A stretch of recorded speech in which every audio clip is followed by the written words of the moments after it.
Good afternoon, Packers fans. Aaron Nagler here with your Packers Daily Chat, coming to you live on the Cheesehead TV social channels. The first day back on the practice field for the green and gold. Saw a bunch of dudes sitting out due to injuries. I mean, this is a pretty banged up football team, judging by today's injury report. Although I will caution folks about maybe overreacting because we know today is a non padded practice, first one back from the week. I suspect we'll see a lot of guys who sat out today back on the field tomorrow during their padded Thursday practice. Usually they go with pads on Thursday. That's a much better indicator historically of who's most likely trending towards playing. So I'm going to go through this list, but do not freak out about it. I'm begging you, folks. Jair Alexander, Josh Jacobs, Elton Jenkins, Jordan Love, Josh Myers, Rasheed Walker, and Evan Williams all did not participate in Wednesday's practice. Kenny Clark was limited, and Corey Ballantyne was limited with that ankle. And Quay Walker is the one kind of lone bright spot here as far as being a full participant, and according to Matt LaFleur after practice, has cleared the concussion protocol. So that's good news on Quay. Like I said, with all of these other guys, we know we have reporting around most of them that none of their injuries are going to be long-term. Nothing should be keeping these guys out for multiple weeks or anything like that. However, their availability for Sunday, especially when we come and talk about Jair and Jordan Love in particular, feels like that's a bit up in the air. We know they have avoided long-term issues, but they may or may not play. I know Jordan Love talked in the locker room afterwards saying that it's realistic that he could play. Obviously, the team will give him the full week, see how he feels, see how he's trending. But it's not a given. Certainly not a given. As far as Josh Jacobs goes, he said in the locker room he'll be good to go. So that's promising. Now, I always say players want to play. They're always going to tell you they're going to play. It will come down to the medical staff, but it sounds like he's trending in the right direction. And like I said, he's talking like he's going to be out there. So that's promising. Um, in the meantime, like I said, make sure you check the practice reports tomorrow. They're much more important when talking about who's going to play in the game on Sunday. And flipping it around, the Detroit Lions had a bunch of dudes sitting out today. Now, some of that was veteran rest, but Jared Goff, the Lions starting quarterback, he did not practice today, though he did say he'll probably practice tomorrow. Apparently, he's dealing with an ankle injury that he suffered late in that game against Tennessee. So that's something to watch. Not that I don't think he's going to play, because I fully expect he will. But if he has some somewhat limited mobility due to his ankle, that certainly helps the Packers. No question about it. Hello to everybody in the comments. So good to see everybody. Hope you're all doing well. Good to see everybody mixing it up and talking about everything having to go with the green and gold. But you guys know I got to give a shout out over to our good friends at Prize Picks. Prize Picks is daily fantasy sports made easy. You just select two or more players, pick more or less on their projected stats, and place your entry. Quick withdrawals, easy gameplay, and an enormous selection of players and stat types are what make Prize Picks the #1 daily fantasy sports app. Go to prizepicks.com and use code CHTV. Spend $5 on lineups and get $50 instantly. You can join in the fun in the link in the description of this video. And I hear you, Aaron, is it available in Wisconsin? Why, yes. Yes, it is, along with 42 other states and Washington, D.C. I've had a lot of people sending me their selections, their lineups. I absolutely love it. Thank you so much. Doesn't matter how you do it. If you're doing it on Twitter, I've had people messaging me on Instagram, got emails about it. Absolutely love to see it. Like I said, use code CHTV. You can find the link in the description of this video. And tomorrow night, during the chat, prior to the Thursday night game, I'm probably going to go through essentially like how I make my selections. I'm going to do a quick kind of almost a tutorial just to show you guys what it's like, how to do it. It's really easy and it's a lot of fun. And like I said, a lot of people have been jumping on board. It's a really good time. Hope you'll do so as well. And show me your lineups. Again, use code CHTV when you sign up. It's the way forward, people. It's a lot of fun, good times. And like I said, a lot of people have been jumping on board. One other thing, I do want to apologize that there is no Packer Transplants tonight. You guys know Wednesdays usually is the day that I talk with Corey about everything going on in the world of the Green Bay Packers. Unfortunately, Mr. Banky is busy running his expanding media empire. Very, very, very busy time at LiveX, but I did want to give you one kind of taste of your usual Transplants Wednesday uh, fun times. Let's go. Let's check out this week's hotness, shall we?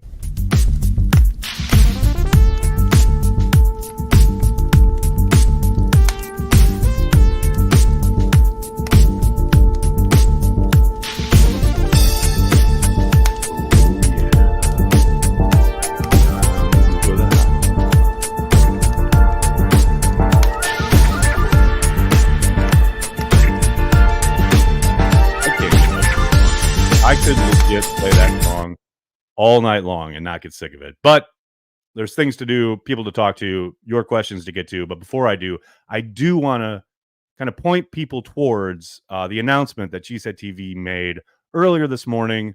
Shout out to Tazim, who kind of tipped it last night on Twitter. She Said TV has indeed partnered with the Pro Football Retired Players Association. You can find a video here on the YouTube page telling you all about it, including links to not only what these folks do to help retired players, but also just about the partnership in general. And look, the exciting part is you, if you're a Cheesehead TV / Packers fan who are here all the time, you don't have to do much different than you're already doing. But what we love is that we can channel what we're doing here on YouTube specifically to direct everything towards supporting them and their mission to help retired NFL players. Every watch party in the month of November and every episode of Packer Transplants throughout the month, every bit of revenue will be going towards this really important mission, really, to help retired NFL players not just, find their way forward after their life in the NFL, but maybe pick up a new skill or two and give them, help as far as getting vision benefits or a dental plan or things that are somewhat simple, but should be, I would think, the bare minimum that can be done for these guys who put their bodies on the line for our entertainment. Corey and I feel very strongly about this, and shout out to Corey because he's the one who went to a luncheon, their inaugural luncheon, I believe, like 6 months ago or so. And it kind of launched his interest in this. And he came to me and Al and said, I really want to try and find a way that we can help support them. We reached out, started a conversation, started a dialogue. Very excited about this partnership. Like I said, make sure you check out the video here on the channel. Throughout the month of November, everything we do in watch parties, transplants, your viewing, and the ad dollars that come from it, along with every one of your super chats, it will all go to the Pro Football Retired Players Association. Absolutely love it. Really excited to get this partnership going. And can't thank you guys enough in advance for everything I know you're going to do. Hello, everybody in the comments. So good to see everybody. People already mixing it up. Mimsy, what's going on, man? Looking too far ahead. Odds, Minnesota, Green Bay is flexed to in week 17. Wow, there's so much to play out yet. I could see it either way. I could see it getting into prime time. I could see it being a 1 o'clock kick, or I'm sorry, a nooner if you're in the Green Bay area. Yeah, long way to go, man. The one thing I can tell you is they have to do it 12 days before kickoff. So that's the cutoff. If you get to 12 days prior and they haven't, then it's staying put. Ed, thanks for the super chat. Lions were so bad for so long, I never gave them much thought. I actually wish them well until Sunday when the Packers will destroy their will to exist. All right, that's fair. That's fair. I like it. I like where your head's at. That's not too bad. That is not too bad at all. Sean, thank you for the super chat. Evan Williams drinking game. Every down a sip. Ooh, wow, we're starting out hot. Every tackle pull from the bottle. Pass breakup, a shot. Tackle for loss, finish your beverage. Turnover, finish a whole new beverage. Pick 6 is where we get absolutely blitzed. Sean, I like your enthusiasm, but I know that if I tried to do that during a game, I probably wouldn't be able to finish watch party. But I welcome everyone to join in Sean's Evan Williams drinking game. That sounds like a good time, but I'm going to have to bow out from that one. What else we got? Mimsy, what's going on, man? Can this partnership lobby for Sterling Hall of Fame? No, that is not its purpose. However, you guys know we have been very, very vocal about the absence of Sterling Sharp in the Pro Football Hall of Fame. No question about it. Dag, thank you for the super chat, man. My best friend is a Yankees fan. Cannot wait to see his reaction, specifically after he's been talking shit all season. I mean, a lot of ball game left, Dag. They pulled it out last night. Got another game tonight. We shall see. I mean, it's never been done, but that doesn't mean it can't be. We'll see if the Yankees can come back. I will tell you, as a certified Yankee hater, I am not counting anything. I am not done. I am not. Oh, it's not over.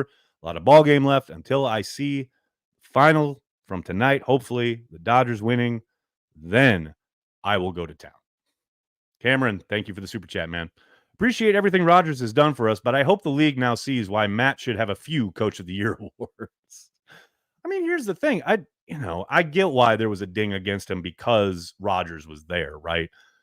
I also think there's kind of a revisionist history here. Like, oh, he had Rogers and Rogers won 2 MVPs. It's like, yeah, he won MVPs because Matt helped resuscitate his career and his play at the position with an offense that really helped Aaron Rodgers, except when he started butting against it after 2020. Don't ever forget that 2020 offense was humming, and a lot of it included a lot of the elements that we've seen since Aaron left regarding condensed formations, lots of motion, lots of the stuff that Rodgers really didn't like. And you saw a lot of it, maybe not disappear, but start to get filtered out those last couple of years. So, yeah, I don't know if, Matt should have had a coach of the year in one of those seasons, but I do know he should be in the mix each and every year and absolutely should be in the mix this year. No question about that. Matthew, thanks for checking out the stream on Facebook. Do you think the Lions have put enough of their trick plays on tape for the Packers to be ready for them? I mean, yes and no. They've put a lot on tape. There's no doubt about it. The problem, of course, is that they keep doing it in different ways with different personnel groups and different types of plays. The whole point and the whole reason these things have worked is that they're not really repeating. They're finding new and fun ways to get kind of unusual guys involved as far as whether it's a tackle receiving a pass, a running back throwing a pass. Like they've done things that, you're not expecting in the flow of the game. Now, you can talk about it and you can drill it and you can say you got to be ready for anything, but when it's in the heat of the moment and you're say a quarter and a half into the game, 2 quarters into the game, you've got the flow going, and then all of a sudden they throw one of those at you. It's real difficult. And that's why they've been pretty damn successful with them. And don't forget, they hit the Packers with one in Lambeau. I don't want to say last year, but 2 years ago, essentially to kind of seal the game late in the contest. So it's been part of their MO.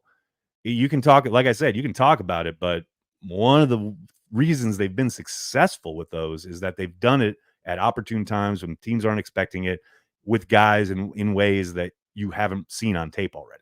So it's going to be tough. Larry, will we ever fake a punt? You mean like the Lions did in Minnesota and got stuffed and led to the Vikings' first touchdown? Or like the Lions did last year in Detroit against us that we stuffed? Don't be so quick to want to engage in the shenanigans. I hear you, though. I understand you. I get what you're saying. The reason it will work whenever the Packers pull it out is because they don't do it a lot. One of the reasons Detroit keeps getting stuffed is because they always try it. They try it repeatedly. And yeah, they've been successful at times, but they've been shut down plenty of times because teams are always alert for it. When, and I say when, the Packers pull it off, it'll be because they never do it. Take that to the bank. What else we got here, folks? John, thanks for the super chat. What is the hotness? The Jacobs run or Reed catch? Ooh, I think it would have been, if we had been on Transplants, it definitely would have been Jacobs run. It would have been real hard to beat that one. I mean, from the cutback to making 2 guys miss to getting in the end zone, that's pretty hot. You can't deny it. Check down. Thanks for the super chat. Longtime listener, first time caller. Just wanted to say thanks for keeping this new dad sane between Sundays. Random Packer, Don Beebe. New dad, congratulations, man. And I hear you on the need for sanity. As a man who's been through it 3 times myself, I hear you, brother. As far as Don Beebe, hell yes. Hell yes to Don Beebe. I love that Don Beebe is the answer to a great Packers trivia question. The question, of course, is who did Brett Favre give the Super Bowl game ball to at the end of the game against the Patriots after he kneeled down and they won the game? Their confetti's falling, big celebration. Favre hands the ball to Don Beebe, specifically because Beebe had been on those Bills teams that lost Super Bowls. I just love that. I just love that little bit of trivia there. What's going on, folks? What else we got? We got to get ahead like we did on Thanksgiving Day. If not, I fear in a tight game, the Lions O-line can dictate a game, ending rushing drives. Yeah, Mikey, you're not wrong. The problem, of course, is you can talk about getting ahead, and that is a great way, great kind of MO, right? But hell, the Vikings got ahead 10-0 for all the good it did them. You just got to take care of the ball, make the most of your opportunities, and absolutely, I mean, hopefully get a turnover. God willing, maybe even two, because the Packers offense is going to need opportunities, extra opportunities, if you will, to keep up with the Lions offense. I know that people keep talking about my co-host at Carry the G Radio, talking about, oh, we got something for him and all this stuff, but this Lions team is firing on all cylinders. And as exciting as the prospect of getting after Goff is, they're going to get theirs. They are going to score points. And for the Packers to keep up, they got to be efficient and they got to take advantage of opportunities. And we've seen that at times. We certainly haven't seen that with regularity with the Packers offense. I do think running the football is the big key to this game. And I know I sound like a caveman every time I talk about it, but this week it is 1,000,000,000% true. The more you run the ball and control the ball and take the air out of the game and keep that offense of Detroit's on the sideline, the better off you're going to be. Albert, what's going on, man? Thanks for the super chat. Sounds like the weather will be a rainy one. I saw initial kind of reports on that, but I don't know if that's going to hold for Sunday, but I hope so. I'd love a good outdoor weather game, especially for dome merchant Jared Goff, who I believe has not played outside yet this year, which is absolutely insane to me. But yeah, let's get him outdoor in the elements. Peter, thanks for the super chat. What makes Dan C relatable? You're talking about Dan Campbell. Well, for me, Peter, it's because he plays the game. He coaches the game like he's playing Madden. All the going for it on fourth downs and really being aggressive in places where coaches traditionally aren't. Yeah, man. To me, that makes him relatable. But as far as his players go, I think he's done a really good job of, setting a standard and knowing that the physical brand of football that he wants to play has to be, done a certain way, repped a certain way, practiced a certain way. That has certainly shown up on the field, whether that's like dipping his toe into live tackling in camp, whether that's how they practice throughout the week. There's no doubt that team is an extension of that man, as teams often are, right? So I think he's done a really good job as a former player in the league of knowing what buttons to press in the regards of the physical part of the game. And I think that has clearly showed up week in and week out. Talik, thanks for the super chat, man. Love the Mike Wall shout out on Transplants a few weeks ago. Would love to see a collab between you guys. I love Mike. I've actually talked to Mike a couple times since he retired. When I was with Bleacher Report, we actually had a meeting about, I believe it was a startup he was involved in that never really ended up going anywhere. But I really like Mike. He's one of the greats to ever do it. I probably wouldn't feel comfortable dipping my toe into those waters simply because Mike, I know, has a partnership and is doing stuff with Andy each and every week. So if you need more Mike Wall content, I can't recommend Pack a Day Podcast enough. I know he talks with Andy each and every week, breaking down the film, talking about the games. And plus, as I said on Transplants, his own podcast is outstanding stuff. And it doesn't have nearly enough traction on YouTube. People should absolutely be subscribing to that channel. Vin V, need the Packers to be physical in this one, the way Montgomery and Gibbs run the ball and dish out hits. I mean, Josh Jacobs ain't no slouch, but I hear you. I will say the way the Packers run the ball when Malik Willis is in there, we need some of that when Jordan Love is in there. And if Jordan is starting, we need to lean into that running game. Now, I know maybe they curtail stuff because of the groin/knee, and maybe Jordan's in the gun because of it. I really hope that's not the case. If Jordan is able to go, I hope he's able to be under center because I do think running the ball and utilizing play action, being physical at the line of scrimmage is going to be a big, big key to getting out of this game with a win. Riley, thanks for the chat, man. Could you see Packers making a trade? Chase Young, Zadarius Smith? Well, Zadarius would never happen. Zadarius Smith ain't never coming back to be a member of the Green Bay Packers. I can promise you that. As far as Chase Young, I think it's somewhat realistic. I think that's much more realistic than Max Crosby or Myles Garrett or whatever was being thrown out there a week ago. but I doubt it. I tend to doubt it. I do think, they'll keep picking over practice squads and the like, but I can't imagine them utilizing draft capital to go get a player, even one as talented as Chase Young. The run game definitely runs more smoothly under Malik Willis. Definitely seems to. Now, some of that could be just the type of plays they're calling, but they certainly seem to have a way of working. And I do think part of it is because Matt sticks with it. And Matt is maybe he feels like he has to with Malik. Maybe they don't have as much up or as much available in the playbook for Malik to push the ball down the field the way they do with Jordan. Maybe not as many route combos, reads, whatever. I think Matt probably feels like I got to commit to the run and I got to try and stay ahead of the sticks. And I think because of that, you see the running game get into a groove that it never really gets into when Jordan's out there. And we've talked about it. I've talked about it. Like, I really wish they would lean into that a bit more when Jordan's out there, because I do think it would help Jordan, especially in a game where, all right, they're going to be gunning for Bear and they're going to be trying to test him and see if he can move and whatever. Run the fucking ball, man. Exert your will. Use that physicality to your advantage. Yeah. McKnight. I hit like. Did you? Jim, I agree. If Jordan can't go under center, he shouldn't go. Could not agree more. But, I mean, you go back and you watch that Vikings game, his first game back from the knee injury. Sure looked like he couldn't go under center that day, and they kept him out. They had him out there, right? So, yeah, we'll see. Eric, what's up with Alexander? He suffered a knee injury, though. They had a bunch of tests yesterday, and it all came out negative. So he did not participate today, but that doesn't mean he's out for Sunday. In fact, from Rob Domofsky's reporting, sounds like the tests were positive, actually, and that there's a chance that he goes against the Lions. So we'll see.